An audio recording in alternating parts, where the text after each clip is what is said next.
Ang kahirapan ay isa sa mga mabibigat na problema ng ating bansa. Madalas nating sisihin ang maling pamamalakad ng mga pinuno ng bansa. Pero sila nga ba ang may kasalanan o tayo mga Pilipino na tamad?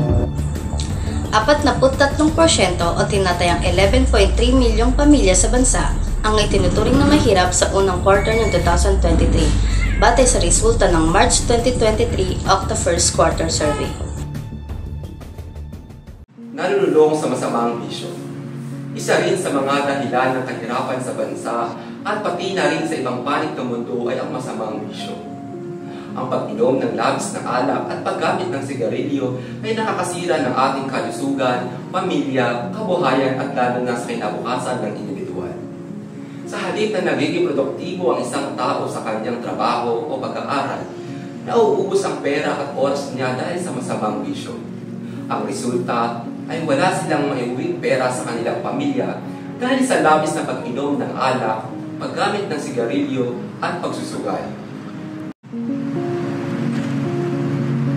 At ang sumunod ay kawalan ng trabaho. Nang dahil sa kawalan ng trabaho, maraming Pilipino ang hindi sapat ang kanilang pera upang matustusan ang pangangailangan nila sa pang-araw-araw.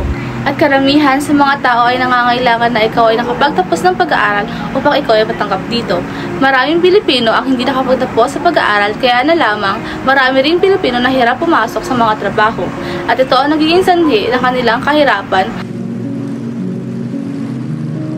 Kakulangan sa pera at tirahan. Dahil sa kahirapan, madaming Pilipino ang nakakagawa ng mga hindi kanais-nais na bagay upang kumita ng pera. Dahil dito, mas dumadami ang mga kaso ng krimen sa ating bansa.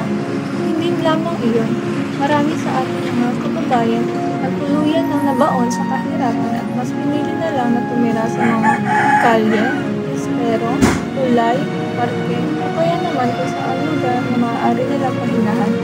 Ngunit walang matatawag na sariling tahanan. Ang iba naman ay lubos ng tinanggap na ang kanilang kapalaran bilang isang homeless person.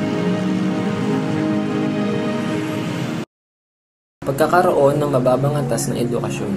Marami ang hindi nakakapag-aral dahil nagkakaroon ng kakulangan sa pera na ipangbabayad sa paaralan na papasukan pati na rin ang pagbili ng kagamitan na kakailangan ng isang mag-aaral. Bakit nga ba hindi sila nakakapag-provide o nakakabili o kulang sa pambili o kulang sa income? Unang-una, wala silang trabaho. Pangalawa, sa sobrang hirap ng buhay ngayon, kailangan mong magdoble kayod. Kung wala kang diskarte sa buhay, hindi ka makapag-provide. Ayun ang unang-unang kailangan ng isang pamilya upang mapag-aral nila ang kanilang anak.